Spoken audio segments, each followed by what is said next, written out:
What do you do with your money? Obviously, this is not a fair question. I never gave you money for me to ask you what you do with yours, right? Now, what if you asked me for money that you can invest and you promise to make my life better? Would it be fair to ask where that money's gone? This is the exact idea that I have as it comes to light that US taxpayer money is still being sent to fund gain of function research. The lies that come out of our government is nothing short of amazing in the worst possible way. You would think that they would prioritize our seniors, our veterans, those who may be on Social Security, SSI, SSDI, but no. This is what they deem fit for our taxpayer money. And if the outlook for 2023 wasn't bad enough, more data is coming out that things may get worse and that the focus may be set on the reconstruction of Ukraine. Man, I hate to be the bearer of bad news, but we got a lot of that today. Now, before I continue, please don't forget to drop a like for the video and also subscribe for your daily dose of the truth. And if you own a home, make sure your home is protected. Get your free home warranty quote. The link is in the description down below. Indexes suffered very recently in the stock market. Things are not looking green and we're ending things on a bad note here. That is most probably until the Fed and the plunge protection team comes to the rescue and makes us think that the situation is turning around for the better. I already hear some people saying that the pivot is inevitable to save the markets, but I just don't see them doing that. But again, predictions aren't exactly my thing. I'm a guy that goes by the facts and the data. After all that is digested, I then formulate my own opinion. And if you ask me, 2023, it's going to make us wish that we were back in 2022 again. Now, I'm partially kidding with that, but we're most probably going to see a liquidity issue and inflation will continue to bear down on our necks, at least for those who are not prepared. Now, of course, there is some optimism still, like with Sam Stovall, the chief investment strategist of CFRA Research. He said investors are anticipating an economic recession to materialize early in 2023, as evidenced by the 3/4 of projected S&P 500 earnings declines and continued defensive sector leanings. The severity of the recession remains in question. We expect it to be mild, end quote. Mild, okay. It makes me think of the spice levels, like how spicy food can be, or maybe when you order wings, you want mild. Some people want like blazing hot, insane. Mild can be very hot for some people though. Really depends on your own taste buds. Some people tap out at mild. And are they really trying to convince people to buy the dip now? I'll be honest with you, I always buy the dip in the stock market, but some people don't think it's a great idea. That's okay. It's the same idea that others continue to push when they say that it's the best time to buy a house or a car. Well, guess what? It's not going to feel very mild when our homes and our cars are repossessed. Now, if you thought I was kidding, I have the proof and the numbers.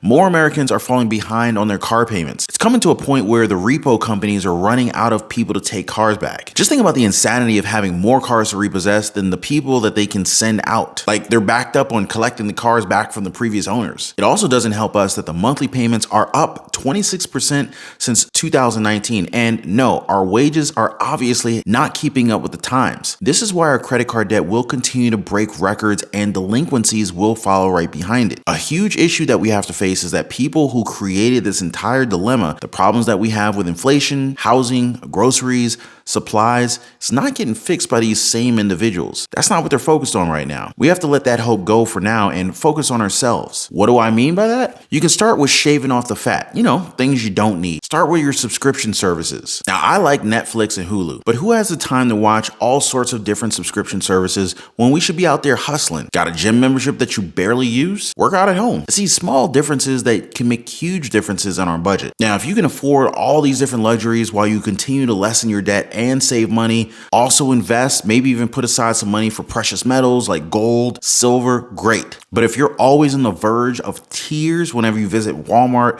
then maybe not. Some of these luxury items may need to be let go. Now, if you try and outwork your own bad habit of expenses, you're probably gonna lose. And again, I cannot stress enough that you can't expect a bailout. Millions are still camping out waiting for that next stimulus check. Now, I'm not sure how you guys are gonna feel about this, but I'm kind of keeping my standard of providing you guys the facts. And here it is. The CEO of BlackRock, Larry Fink, and President Vladimir Zelensky just talked regarding the reconstruction of the Ukraine. Wait, reconstruction? Need I remind you guys that Zelensky already put a price tag on reconstruction? He priced it at more than $1 trillion. $1 trillion, guys. That's like $1,000 billion. Wait, I'm gonna get to the article right now. Here, the title says, $1 trillion opportunity. Rebuilding Ukraine will mean giant investments and potential big payoffs, say economists, adding up the costs. end quote. They called it an opportunity, guys. I mean, come on. We've already said hundreds of billions of dollars there, but BlackRock is going to enrich themselves with this reconstruction? What? Now, I'm not saying that they'll be able to do it, but where there's smoke, there's fire, right? This is the seed being planted. It's come to a point where we're not even sure where our money goes. But wait, I read an article on that too recently. Look at this. Quote, internal videos reveal NIH plan to keep money flowing to risky research in Wuhan, end quote. Wait. What is this? That's right, guys. A presentation from the NIH reveals that the agency flagged 4 legislative amendments that were aimed at defunding gain-of-function research as, quote, in their own words, amendments to watch, end quote. And they argued that these were just based on conspiracy theories. The amendments were introduced by Republican lawmakers who wanted to bring a stop to funding this kind of research in other countries, which includes the Wuhan Institute of Virology. Here's what Senator Roger Marshall had to say, quote, our investigation is uncovering new evidence each day that connects NIH financial sponsorship to risky viral pathogen projects. We're also seeing NIH's blatant disregard for research processes that are supposed to mitigate risks that can cause pandemics like C-19. Responsible efforts underway in Congress are designed to prevent funding for dangerous research that benefits the Chinese Communist Party and protect America's public health. For the lead NIH congressional liaison to lash out at these efforts as conspiracy theories says to me that the NIH leadership is feeling the walls closing in on their negligence. They're afraid that the money is going to dry up soon and that they're going to be held accountable for their role in the lab leak that led to the C-19 pandemic, end quote. Now, why would they care about cutting of this funding?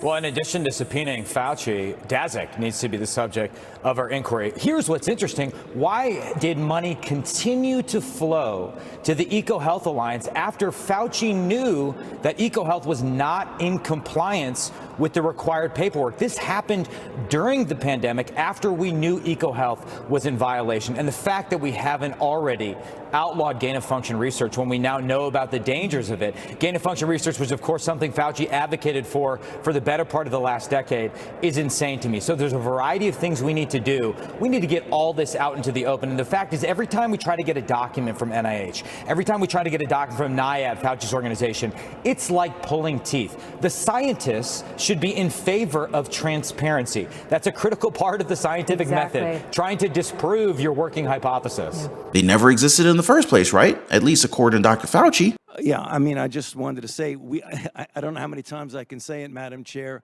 We did not fund gain-of-function research to be conducted in the Wuhan Institute of Virology. Again, I leave the judgment to you guys. What do you think of all this? And at the end of the day, will the people who destroyed millions of lives ever be held accountable? Or should we just wait until the entire truth comes out? I'm gonna keep my eye on this one. Now, when we talk about accountability, the first thing that I think of is our duty to our own households and to ourselves, our families. Now, if you wanna take control in your life, maybe you and I need to talk. We can discuss budgeting. We can go through how to create multiple streams of income through side hustle, small businesses, even online businesses. Maybe you wanna develop some passive income. We can talk about how to get started investing in the stock market, real estate, and all sorts of other different opportunities. Please don't hesitate to get in contact with me. I hope to hear from you guys soon. You can join our Patreon family community. There's a link in the description down below. But before I go, please don't forget to hit the thumbs up button for the video and subscribe to the channel. Appreciate you guys watching for your daily dose of the truth, and I'll see you on the next one.